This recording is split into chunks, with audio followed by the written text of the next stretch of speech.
ഹോസ്റ്റലിലേക്ക് നമ്മൾ പെൺകുട്ടികളെ പഠിക്കാൻ വിടുന്നുണ്ട്.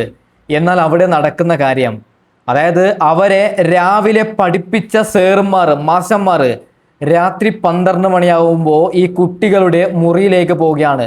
ഒന്നും കൂടി ഞാൻ പറയട്ടെ, അതായത് നമ്മുടെ വിദ്യാർത്ഥികളുണ്ടല്ലോ 16 വയസ്സും 18 വയസ്സുമായിട്ടുള്ള ഹോസ്റ്റലിൽ പഠിക്കാൻ പോകുന്ന പെൺകുട്ടികൾ, അവർ ഹോസ്റ്റൽ എന്ന് പറഞ്ഞാൽ റൂമിൽ തന്നെ നിൽക്കുന്ന പെൺകുട്ടികളാണ്. അവരെ ചാമ്പാൻ വേണ്ടി പോകുന്നത് അവരെ രാവിലെ പഠിപ്പിച്ച സേറുമാരാണ്. എന്തായാലും ഇത് യു പിയിലോ ഗുജറാത്തിലോ ഒന്നുമല്ല, നമ്മുടെ കേരളത്തിൽ പത്തനംതിട്ടയിലാണ്. ഇത് ഞാൻ കള്ളം പറയുന്നതല്ല, പെൺകുട്ടികൾ തന്നെ കരഞ്ഞുകൊണ്ട് പറയുന്ന ആ ഒരു വീഡിയോ ക്ലിപ്പ് ഞാനിപ്പോൾ വെച്ചു തരാം പൊന്നു മനുഷ്യന്മാരെ. നിങ്ങളോട് ഒരൊറ്റ റിക്വസ്റ്റ് ആണ്. ഞാൻ ഇനി പ്ലേ ചെയ്യാൻ പോകുന്ന വീഡിയോ നടുക്കുന്ന ഞെട്ടിക്കുന്ന വീഡിയോ ദൃശ്യമാണ്. നിങ്ങൾ ഓരോരുത്തരും ഈ വീഡിയോ നാലാളിലേക്ക് എത്താൻ വേണ്ടി ലൈക്ക് ചെയ്യണം. ഇപ്പൊ തന്നെ ചാനൽ ഒന്ന് സബ്സ്ക്രൈബ് ചെയ്യണം. ഓക്കെ, അതായത് പൊന്നു മനുഷ്യന്മാരെ, ഇതിപ്പോ അതായത് ഒരു 5-6 വീഡിയോ ക്ലിപ്പ് ഞാൻ വെച്ചു തരാം, നിങ്ങൾ ഫുള്ളായിട്ട് കാണണം. അതായത് ആദ്യത്തെ ഒരു 4-5 പെൺകുട്ടികൾ പ്രതികരിക്കുന്നുണ്ട്. ഒരു പെൺകുട്ടി ആ ഹോസ്റ്റലിലുള്ള കിച്ചണിനെ നമുക്ക് കാണിച്ചു തരുന്നു. അതിനുശേഷം ആ ഹോസ്റ്റലിൽ ഈ പെൺകുട്ടികൾ കുളിക്കുന്ന ഒരു രംഗം, അതായത് കുളിക്കാന് ബാത്റൂമിലേക്ക് വാതിലില്ല, ഡോറില്ലാത്ത ബാത്റൂമിലാണ് ഇവന്മാർ കുളിക്കുന്നത്. എന്താണല്ലേ ആ ഒരു ഞെട്ടിക്കുന്ന കാഴ്ചയും കൂടി ഞാൻ വെച്ചു തരാം. ആദ്യം നമുക്ക് എന്താണ് സംഭവം എന്ന് ജസ്റ്റ് ഒന്ന് കേട്ടു നോക്കാം. നിങ്ങൾ ഇവിടെ കുറച്ച് ദിവസം ഇവിടെ പഠിച്ചതാണ്, എന്താണ് ഇവിടുത്തെ ഒരു എക്സ്പീരിയൻസ് എന്തായിരുന്നു? ഏട്ടാ, വന്ന അന്ന് മുതൽ ഭയങ്കര ദയനീയമായ അവസ്ഥയാണ്. കാരണം വന്ന അന്ന് മുതൽ ഞങ്ങൾക്ക് ഉറക്ക് എന്ന് പറഞ്ഞൊരു സാധനമല്ലേ ഈ 2 ആഴ്ച. ഓരോ ദിവസവും ഓരോ പ്രശ്നമാണ്. ഇങ്ങനെ സീനിയേഴ്സിൻ്റെ വകയും അല്ലാണ്ട് ബോയ്സ് ഹോസ്റ്റലിൽ കയറാം, ഒന്ന് ഡ്രഗ്സും ഒക്കെ ഉപയോഗിച്ചിട്ട് ഞങ്ങളെ ഹോസ്റ്റലിൽ കയറാം. അപ്പോൾ ഞങ്ങൾക്ക് എങ്ങനെയാണ് മനസ്സമാധാനമായിട്ട് ഉറങ്ങാൻ പറ്റുക? രാത്രി 12 മണിക്ക്. അപ്പോൾ ഞങ്ങൾ ടോയ്ലറ്റിലൊക്കെ പോകുന്ന സമയമാണ്. എന്നപ്പോൾ എങ്ങനെയാണ് മനസ്സമാധാനമായിട്ട്? അപ്പോൾ അതുമാത്രമല്ല, ഇപ്പോൾ സീനിയേഴ്സിൻ്റെ വക ഇവിടെ കുറേ ആൾക്കാർ സൂയിസൈഡ് ചെയ്താൽ നിങ്ങളിവിടെ പഠിച്ചിട്ട് കാര്യമില്ല, ഇതാന്ന് പറഞ്ഞാൽ പിന്നെ ഇവിടെ പഠിച്ചിട്ട് വിജയ ശതമാനം ഒന്നുമില്ല, 85 കുട്ടികൾ പരീക്ഷ ചെയ്തിട്ട് 5 കുട്ടികളെ പാസ്സായിട്ടുള്ളൂ, അപ്പോൾ നിങ്ങൾ വെറുതെ വന്നതാന്നൊക്കെ പറഞ്ഞാൽ ഭയങ്കര മെൻ്റലി ഹറാസ് ചെയ്യുന്നതാണ്. പിന്നെ ഇവിടുത്തെ വാർഡൻ്റെ അടുത്ത് നമ്മളിങ്ങനെ എന്തെങ്കിലും കംപ്ലൈൻറ്റ് കൊടുക്കാൻ പോയിട്ടുണ്ടെങ്കിൽ തന്നെ മുപ്പത്തി ഭയങ്കര റേസായിട്ടാണ് വർത്താനം പറയുക. മീൻസ് അതെ ഒരു കുട്ടീൻ്റെ അടുത്ത് പറയേണ്ട വർത്താനമല്ല പറയുക. അതിപ്പോൾ ക്യാമറ ഉള്ളതിനെ കൊണ്ട് പറയുന്നില്ല, അതുകൊണ്ട് മീൻസ് അത്രയും തെറി തന്നെ അത്രയും ഭയങ്കര ഇതില്ലാന്ന്. ഇവിടെ ടോയ്ലറ്റിൽ വെള്ളം ഉണ്ടാവാറില്ല. ഞങ്ങൾ 2-3 മണിക്കൂർ കാത്തു നിൽക്കണം വെള്ളം വരണേൽ. ആ വെള്ളം വന്നിട്ട് കുളിച്ച് മെസ്സിൽ പോയാൽ ഫുഡ് ഉണ്ടാകത്തില്ല.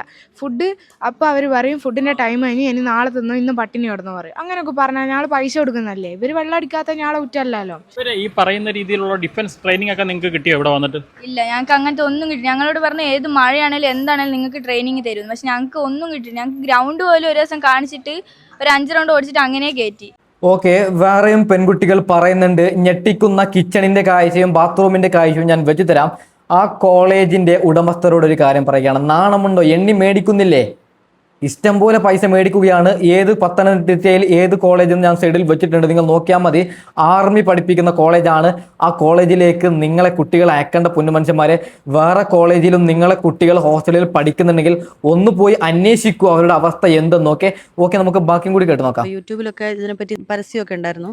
അങ്ങനെ ഇവിടെ വന്ന് അഡ്മിഷൻ എടുത്താണ്. +1 കൂടെ ഡിഫൻസിൻ്റെ കോച്ചിങ്ങും കൂടെ കൊടുക്കും, ഫിസിക്കലും ക്ലാസ്സും ഒക്കെ ഉണ്ടെന്ന് പറഞ്ഞുകൊണ്ടാണ് ഇവിടെ അഡ്മിഷൻ എടുക്കുന്നത്. അപ്പോൾ ഒരാഴ്ചയ്ക്ക് ശേഷം വിളിച്ചപ്പോൾ പറയുന്നത് ഹോസ്റ്റലിൽ ബോയ്സ് രാത്രി 12 മണിക്ക് ശേഷം കയറുന്നു, ഫുഡ് കംപ്ലൈൻറ്റ്. ഫുഡിൻ്റെ ഒക്കെ നമ്മൾ കുഴപ്പമില്ലായിരുന്നു, പക്ഷേ രാത്രി 12 മണിക്ക് ശേഷം ബോയ്സ് കയറുക എന്നൊക്കെ പറയുന്നത് കുട്ടികളുടെ സേഫ്റ്റീനെ ബാധിക്കുന്ന കാര്യമല്ലേ.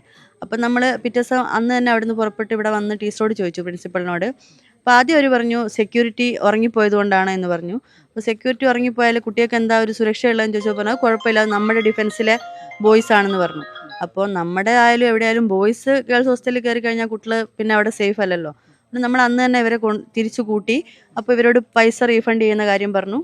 അവരാദ്യം തരില്ല എന്ന് പറഞ്ഞു, പിന്നെ കുറച്ച് പ്രശ്നങ്ങളാക്കിയപ്പോൾ ഒരാഴ്ചക്കുള്ളിൽ സെറ്റിൽ ചെയ്യാമെന്ന് പറഞ്ഞു. അത് പറഞ്ഞിട്ട് ഇപ്പോൾ 10-11 ദിവസമായി. അപ്പോൾ അത് കിട്ടിയില്ല. അതുകൊണ്ട് ഞങ്ങൾ ഇന്ന് എല്ലാവരും കുറച്ച് 10-15 രക്ഷിതാക്കളുണ്ട്. എവിടുന്നാ വരുന്നത്? ഞങ്ങൾ കോഴിക്കോട് ജില്ലയിൽ നിന്നാണ് വരുന്നത്. കോഴിക്കോട് ജില്ല പത്തനംതിട്ട 11 +1 ചേർത്താണ്. അതെ, പരസ്യങ്ങളൊക്കെ കണ്ട് വിശ്വസിച്ച് ചേർത്താണ്. പരസ്യങ്ങൾ അത്രയും നല്ല പരസ്യങ്ങളാണ് ഇവരെ, അത് കണ്ട് വിശ്വസിച്ച് വന്നതാണ്. പക്ഷേ നമ്മളാണെങ്കിൽ ഈ ഏകജാലകം വഴി അപേക്ഷ കൊടുത്തില്ല. നമ്മളിവിടെ അത്രയും വിശ്വസിച്ച് പോയി. അതുകൊണ്ട് അങ്ങനെ ഒരു അപേക്ഷ കൊടുക്കാത്തതുകൊണ്ട് കുട്ടീൻ്റെ ഈ വർഷത്തെ പഠിപ്പിനെ അത് ബാധിച്ചിരിക്കുകയാണ്. അതായത് ഇനിയിപ്പോൾ മാനേജ്മെൻറ്റ് സീറ്റിൽ അഡ്മിഷൻ എടുക്കണം. അത് നമ്മൾ അടുത്തുള്ള സ്കൂളുകളിൽ ചോദിച്ചപ്പോൾ സയൻസിന് അവർ 25 രൂപയാണ് ചോദിക്കുന്നത്. ഈ പൈസ കിട്ടിയാലേ എനിക്കിവിടെ ഇപ്പോൾ അഡ്മിഷൻ എടുക്കാൻ പറ്റൂ. അങ്ങനെ ഒരു സാഹചര്യമാണ്. സാമ്പത്തികമായിട്ട് കുറച്ച് പ്രശ്നങ്ങളുണ്ട്. അപ്പോൾ അത് കിട്ടുമെന്നുള്ള പ്രതീക്ഷയിലാണ് വന്നത്. പക്ഷേ ഇപ്പോഴും അവർ പറയുന്നത് 1 വീക്ക് കഴിഞ്ഞിട്ട് സെറ്റിൽ ചെയ്യാന്നുള്ള രീതിയിലാണ്. പക്ഷേ എന്താ അല്ലേ മാനേജ്മെന്റിനോട് ഒരു കാര്യം പറയാം, എണ്ണി മേടിച്ചിട്ട് ഇങ്ങനെ ചെയ്യാൻ നാണവും മാനവും ഉളുപ്പും എന്ന് പറയുന്ന സാധനമില്ലേ നിങ്ങൾക്ക്? നമുക്ക് എന്തായാലും ബാക്കിയും കൂടി കേട്ട് നോക്കാം. പക്ഷേ നമുക്കവിടെ അപ്പോൾ എത്രയാ ഫീസ് അടച്ചേക്കുന്നത്? 35,000, അതായത് 3 മാസത്തെ ഫീ 15ഉം അഡ്മിഷൻ ഫീസ് 12,000, 1 മാസത്തേക്കുള്ള ഹോസ്റ്റൽ ഫീസ് 8,500, അങ്ങനെ 35,500 അടച്ചിട്ടുണ്ട്. അത് കിട്ടിയിരുന്നെങ്കിൽ ഇവർക്ക് ഈ വർഷത്തെ അഡ്മിഷൻ ഓക്കെ ആയിരുന്നു. അല്ലാത്തതുകൊണ്ട് ഇനിയിപ്പം 25 രൂപ വേറെ കൊടുത്തിട്ട് അഡ്മിഷൻ എടുക്കാൻ പറ്റുമോ എന്നുള്ളത് അറിയൂല. ആ ഒരു സാഹചര്യത്തിലാണ് നിൽക്കുന്നത്. 1 വർഷം പോവും. ഇനിയിപ്പോൾ കുട്ടിയുടെ ഭാവി എന്താവും എന്നുള്ളതാണ് പേടി. എൻ്റെതും സെയിം കണ്ടീഷൻ തന്നെയാണ്. ഞാനും ഇങ്ങനെ നല്ലതാണെന്ന് പറഞ്ഞിട്ടാണ് ഇവിടെ കൊണ്ടുവന്നത്. ഇവർക്ക് ഈ ആർമിയിൽ ചേരാൻ ഭയങ്കര ഇഷ്ടമാണ്. അപ്പോൾ രണ്ടും കൂടി ഒരുമിച്ച് കൊണ്ടുപോകല്ലോ എന്ന് ഓർത്തിട്ട് ഇവിടെ കൊണ്ടുവന്നത്. പക്ഷേ ഇവിടെ വന്നു കഴിഞ്ഞപ്പോൾ ഇതാണ് അവസ്ഥ. ഈ കുട്ടികൾക്ക് മെൻ്റലി വളരെ ഇതായിപ്പോയി. അപ്പോൾ ഇവിടെ നിൽക്കാൻ പറ്റില്ല, ഞങ്ങൾ മരിച്ചു പോകും, അങ്ങനെ ഇങ്ങനെയെന്നൊക്കെ പറഞ്ഞിട്ടാണ് വന്ന് അന്വേഷിച്ചപ്പോൾ ഇവർ പറഞ്ഞത് മുഴുവനും സത്യമാണ്. ഞങ്ങളിവിടെ വന്നപ്പോൾ തന്നെ ഇതിൻ്റെ ഉള്ളിൽ കയറ്റൂല, പിന്നെ കുട്ടികളെ കാണാൻ സമ്മതിക്കൂല എന്നൊക്കെയാണ് പറഞ്ഞത്. പക്ഷെ ഞങ്ങൾ കാണാതെ പോവില്ല എന്ന് പറഞ്ഞു. അങ്ങനെ ഞങ്ങളിവിടെ കുറേ കാത്തു നിന്ന് ഇവരെ കോമ്പൗണ്ടിലേക്ക് ഒന്ന് കണ്ട് അപ്പുറത്ത് ഗ്രൗണ്ട് ഉണ്ട് പ്രാക്ടീസിൻ്റെ, അത് കാണരുത്, ഇത് കാണരുത്, അവിടെയും പോകരുത്, ഇവിടെയും പോകരുതെന്ന് പറഞ്ഞാൽ ഞങ്ങളങ്ങനെ വാച്ച് ചെയ്തുകൊണ്ട് നിന്നത് ഇവിടുത്തെ. എൻ്റെ അടുത്ത് അതിൻ്റെ മുന്നേ ഒരു ടീച്ചർ പറഞ്ഞിരുന്നു വിളിച്ചിട്ട് ഇവിടെ വരാവുന്നില്ല. ഞാൻ ഇന്ന ദിവസം വരുമെന്ന് പറഞ്ഞതുകൊണ്ട് അവരത് വിശ്വസിച്ചു. പക്ഷേ അതിൻ്റെ പിറ്റേ ദിവസം തന്നെ ഞാൻ രാവിലെ ഇവിടെ എത്തിയതാണ്. ഈ ഹോസ്റ്റലിൽ ആൺകുട്ടികൾ കയറുന്നുണ്ട്, ഞങ്ങൾക്കൊരു സമാധാനമില്ല, എങ്ങനെയാണ് ഇതിനകത്ത് ജീവിക്കുക എന്നുള്ള. രാത്രി 12 മണിക്ക് ഇവർ കണ്ടതാണ്. പക്ഷെ അപ്പോൾ ഈ മാഡം പറഞ്ഞത് എന്താ, അത് ഇവിടെയുള്ള കുട്ടികളെന്ന്. എവിടുത്തെ കുട്ടികളായാലും ആൺകുട്ടികളും പെൺകുട്ടികളും അത് വേറെ തന്നെയല്ലേ, ഇവർ ഒരാവശ്യമില്ല. അത് ഞാൻ ചോദിച്ചപ്പോൾ അവർക്കൊരു നിസ്സാര കാര്യം, അവർ ചിരിക്കുകയാണ് ചെയ്തത്. ഇവിടുത്തെ അതെ, ഉത്തരവാദിത്തമില്ല. ഒരു ഇവിടുത്തെ എന്താ പറയുക, ഹെഡ് ഓഫീസിൻ്റെ നമ്പർ പോലും ഈ മാഡത്തിന് അറിഞ്ഞുകൂടാ, വിജയശതമാനം. അതൊക്കെ മറ്റ് ടീച്ചേഴ്സിനോട് ചോദിച്ചതാണ്. ഇങ്ങനെയുണ്ട് ഒരു സ്ഥാപനം, ഒരു ഉത്തരവാദിത്തം. കായംകുളം. ഞങ്ങളെ അവിടേക്ക് വിളിച്ചു ഈ പ്രശ്നം പറഞ്ഞു. എന്തായാലും പൊന്നു മനുഷ്യന്മാരെ, അടുത്ത ഈ ഒരു പെൺകുട്ടി പറയുന്നത് നിങ്ങൾ ശ്രദ്ധിച്ച് കേൾക്കണം. അവരുടെ ഒരു ബാത്റൂമിന്റെ അവസ്ഥ. വാഷ് ബേസിനകത്താണെങ്കിൽ ആ വേസ്റ്റ് കിടക്കുന്നത് അത് പോകുന്ന കൂടിയില്ല. അതിനകത്ത് പുഴു എന്ന് വെച്ചാൽ വൃത്തികെട്ടമാണ്. അതിൻ്റെ ആ ഒരിച്ചിരി പരിസരത്ത് പോലും അങ്ങോട്ട് നമുക്ക് നടക്കാൻ പറ്റത്തില്ല. പിന്നെ ആണെങ്കിൽ അതുങ്ങളെ ബാത്റൂം, അതിനകത്ത് വെള്ളമില്ല, ആകെ ഒരൊറ്റ ബാത്റൂമേ ഉള്ളൂ. ആ പിള്ളേരെല്ലാം കൂടെ ഒരൊറ്റ ബാത്റൂമിൽ കൊടുക്കണം, നടക്കുന്ന കാര്യമാണോ? അത് മാത്രമല്ല അതിനകത്തൂടെ വെള്ളം പോകുന്നില്ല. വൃത്തികെട്ട രീതി എന്ന് വെച്ചാൽ അഴുക്കും പുഴുക്കും എല്ലാം നിറഞ്ഞ് വളരെ കഷ്ടകരമായ ഒരു ഇതിലാണ്. ബെഡ്റൂമിൽ ജനലില്ല, കുറ്റിയില്ലാതെ അതുങ്ങൾ വള്ളി വെച്ച് കെട്ടി വെച്ചേക്കും. അതിനകത്തുനിന്ന് പുഴു അട്ടയും വരെയും കയറി വരുമെന്ന്. ഈ മഴ സമയത്തൊക്കെ അതുങ്ങൾ എങ്ങനെ അതിനകത്ത് സുരക്ഷിതമായിട്ട് കിടക്കുന്നത്? ഈ കൊതുക് എല്ലാം കയറി കിടക്കുക. ഒരു കർട്ടൻ കൂടിയില്ല. പോട്ടെ, ആ കഥകിനൊരു കുറ്റി ഇട്ട് വെച്ചൂടെ? ബാത്റൂമിൻ്റെ ഇതിന് കുറ്റിയില്ല. പേരൻസ് ഒക്കെ എന്ത് വിശ്വാസത്തിലൂടെ അതുങ്ങളെ ഇവിടെ ഏൽപ്പിച്ചിട്ട് വീട്ടിൽ ഇരിക്കണേ? അവർ പറയുന്നത് അവരുടെ പേരൻസ് വരുവാണെങ്കിൽ കൂടി അവർ ആരെയും മേളത്തെ നില കാണിക്കുന്നില്ല, താഴത്തെ ബാത്റൂം വാഷ് ബേസിന് മാത്രമേ കൊണ്ടുപോയി കാണിക്കുന്നുള്ളൂ. അത്രയും കുട്ടികൾ, ഒത്തിരി പെമ്പിളാരുണ്ട്. ആ പെമ്പിളാരെല്ലാം കൂടെ എങ്ങനെ ഒരു ബാത്റൂമിൽ തന്നെ കുളിക്കുന്നത്? എങ്ങനെ? ആ ഉള്ള ബാത്റൂമിന് ലോക്ക്. നാണമുണ്ടോ? എനിക്ക് അതത്ര മാത്രം ചോദിക്കാനുള്ളൂ. നാണമുണ്ടോ ഒരു സ്ത്രീകളെ? പൊന്നു മനുഷ്യന്മാരെ, ഞങ്ങളെ ആണുങ്ങൾക്ക് വലിയ പ്രശ്നമാവുന്നില്ല. സത്യമായിട്ട് പറയും, നമുക്ക് അഡ്ജസ്റ്റ് ചെയ്ത് അറിയുന്നുണ്ട്. ഗൾഫിൽ നിന്നിട്ടും പ്രവാസികൾക്കൊക്കെ അറിയുന്നുണ്ട്. പക്ഷെ ഒരു പെണ്ണിന് അങ്ങനെയല്ല, അവൾക്ക് സേഫ്റ്റി വേണം. ഇപ്പോഴത്തെ കാലം എന്ന് പറയുന്നത് എവിടെ വേണമെങ്കിലും ക്യാമറ വെക്കുന്ന ഒരു കാലഘട്ടമാണ്. പൊന്നു മനുഷ്യന്മാരെ, ബാക്കിയും കൂടി കേട്ടു നോക്കാം. 1.5 ലക്ഷം രൂപയോളം ഫീസ് ഈടാക്കിയാണ് ഇവിടെ പഠിപ്പിക്കുന്നത്. വളരെ അങ്ങേയറ്റം താഴെ തട്ടിൽ നിന്നുള്ള കുട്ടികളുണ്ട്. ഇവരൊക്കെ കഷ്ടപ്പെട്ട് ഓരോ ലോണൊക്കെ എടുത്ത്, പേഴ്സണൽ ലോണൊക്കെ എടുത്ത് 18-20% പലിശയ്ക്ക് പൈസ എടുത്തവർക്ക് കൊടുത്ത് പഠിപ്പിക്കുന്നത്.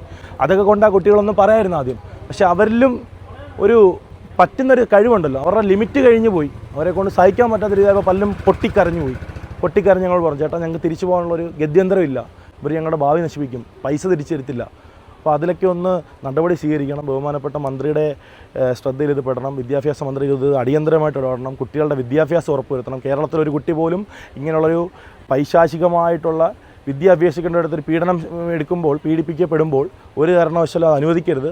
എന്താ അല്ലേ, എനിക്ക് വിദ്യാഭ്യാസ മന്ത്രി എം ശംസുദ്ദീനോട് ഒരു കാര്യം പറയാനുള്ളത്.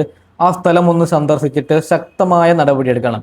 ഇതിന്റെ പിന്നിൽ ആര് നോക്കിയത് അവരുടെ ഭാഗവും കേൾക്കണം. അവർക്ക് എന്തെങ്കിലും പറയാനുണ്ടാവും ചിലപ്പോൾ, അതും കേട്ടിട്ട് ആരൊക്കെയാണ് പ്രതികൾ അവരൊക്കെ പിടിച്ച് അറസ്റ്റ് ചെയ്യണമെന്ന് ബഹുമാനപ്പെട്ട വിദ്യാഭ്യാസ മന്ത്രിയോട് ഞാൻ പറയാം. പുനഃമനുഷ്യന്മാരെ ബാക്കിയും കൂടി കേട്ട് നോക്കാം. ഹോസ്റ്റൽ ചെറിയ പോരായ്മകളൊക്കെ എല്ലായിടത്തും ഉണ്ടാവും. വിദ്യാർത്ഥി പക്ഷേ അവരുടെ എല്ലാം പിഞ്ചു മനസ്സാണ്, കൊച്ചു കുട്ടികളാണ്. അപ്പോൾ അവരുടെ മനസ്സിൽ വരുന്ന വിഷയങ്ങൾ എന്ന് വെച്ച് കഴിഞ്ഞാൽ ഇവിടെ മെസ്സിലേക്ക് വരുന്ന അവർ ആഹാരം ചോദിക്കുമ്പോൾ അവരുടെ ഭാഗത്തു നിന്നും ഉണ്ടാകുന്ന ചെറിയൊരു ബോഡി ഷെയ്മിങ്ങോ അല്ലെങ്കിൽ ബാക്കി തരത്തിലുള്ള ഒരു ചെറിയ പ്രവർത്തനങ്ങൾ ഈ വിദ്യാർത്ഥി നമുക്കിത് കേൾക്കുമ്പോൾ എനിക്കോ നിങ്ങൾക്കോ അല്ലെങ്കിൽ ഈ നമ്മളെ കേട്ടിരിക്കുന്നവർക്കോ ഇതൊരു നിസ്സാരമായി തോന്നിയേക്കാം. പക്ഷേ ഈ വിദ്യാർത്ഥികൾ ഇതിനകത്തിരിക്കുന്ന ഈ വിദ്യാർത്ഥികളെ സംബന്ധിച്ചിടത്തോളം ഇത് വലിയ പ്രശ്നമാണ്. ഞങ്ങൾ അവിടെ ചെന്നപ്പോഴത്തേക്ക് വിദ്യാർത്ഥികൾ ഒരു 3/4 ഭാഗം വിദ്യാർത്ഥികളും സാറുമാരുമായിട്ട് തിരിഞ്ഞ് സംസാരിക്കുക തുടങ്ങിയതിന് ശേഷം ഞങ്ങൾ മെസ്സ് ഏറ്റവും പ്രധാനപ്പെട്ട കാര്യം നമ്മൾ ഇതെല്ലാം നമുക്ക് പരിഹരിച്ച് മുന്നോട്ട് പോകാം എന്നുള്ള തരത്തിൽ തന്നെ ഞങ്ങൾ ഇറങ്ങാം എന്നുള്ള ധാരണയിൽ നിൽക്കുകയായിരുന്നു. പക്ഷേ ഇറങ്ങി ഞങ്ങൾ മെസ്സും കൂടി കണ്ടപ്പോഴത്തേക്ക് നമുക്ക് ഒട്ടും ഈ വിഷയത്തിൽ നിന്ന് പുറമോട്ട് അല്ലെങ്കിൽ ഒരു ഇഞ്ച് പോലും പുറമോട്ട് പോകാൻ പറ്റാത്ത രീതിയിലേക്ക് പോയി. വളരെ പഴകിയ ഭക്ഷണങ്ങൾ, ഈ പൂപ്പൽ, അതായത് ഈ ഇതിനകത്ത് ഈ പയറുവർഗ്ഗങ്ങളെല്ലാം കൂട്ടിയിട്ടിരിക്കുന്നിടത്ത് മുഴുവൻ പൂപ്പലാണ്. അതിൻ്റെ വീഡിയോസ് ഞാൻ നിങ്ങൾക്ക് ഇത് കഴിയുമ്പോഴത്തേക്ക് വരാം. മുഴുവൻ പൂപ്പലാണ്, പൂത്തിരിക്കുന്ന പയർ, അതുപോലെ തന്നെ ബാക്കിയുള്ള ഇത് അടുക്കിയിട്ടിരിക്കുന്ന സ്ഥലങ്ങൾ മുഴുവൻ മൊത്തം വളരെ മോശമായിട്ട്, മലിനമായെന്ന് വെച്ചാൽ വളരെ മോശമായിട്ടും എണ്ണ ഉപയോഗിച്ചിരിക്കുന്നത്. എണ്ണ എന്ന് വെച്ച് കഴിഞ്ഞാൽ നമ്മൾ ഈ കടകളിലൊക്കെ കാണുന്നതിൻ്റെ കൂട്ട് 2, 3, 4, 5 ദിവസം പഴകിയ എണ്ണകൾ. ഒരു സാറിൻ്റെ ഭാഗത്ത് നിന്ന് വിദ്യാർത്ഥികളുടെ ഒരു ചെറിയ നോട്ടവും കാര്യങ്ങളും എല്ലാം ഇത് പറയുമ്പോഴും ചെറുതായിട്ട് തോന്നും, നമുക്കിത് വലിച്ചമായിട്ട് തോന്നിയേക്കാം.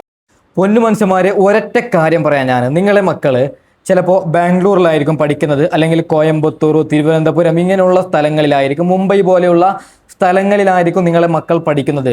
നിങ്ങൾ വിചാരിക്കും എൻ്റെ മോള് അല്ലെങ്കിൽ എൻ്റെ മോന് നല്ല രീതിയിൽ പഠിക്കുന്നുണ്ട് എന്ന്. ഹോസ്റ്റലിലായിരിക്കും ഒരു മാസത്തിൽ 1 തവണയോ 2 തവണയോ ആയിരിക്കും വരുന്നത്. പൊന്നു രക്ഷിതാക്കളെ, നിങ്ങളെ കാല് ഞാൻ പഠിക്കാം. നിങ്ങൾക്ക് വലിയ തിരക്കുള്ളവരായിരിക്കും, അതായത് ഹോസ്റ്റലിലൊക്കെ പഠിപ്പിക്കുന്നവർ എന്തായാലും വലിയ മൾട്ടീസാണ്, നല്ല പൈസയുള്ള ടീമായിരിക്കും. നിങ്ങൾക്ക് എത്ര സമയമില്ലെങ്കിലും ഒന്ന് ജസ്റ്റ് പോയിട്ട് അന്വേഷിക്കൂ.